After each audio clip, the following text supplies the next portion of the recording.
Pelabresib, a BET or bromodomain inhibitor, has really been very interesting since we started testing it in clinical trials.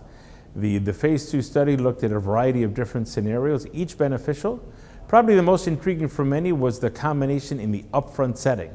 So active as an add-on, active as a second-line agent, but particularly active in that JAK inhibitor naive group. So the MANIFEST-2 study, of which we have some patients on study here even at the Mace Cancer Center in San Antonio, Rux and Pelabresib versus Rux alone, with the hope of, again, really seeing a clear delta improvement in terms of both response rate and depth of response. So an exciting drug, very interesting, and excited to see what the phase 3 data will show.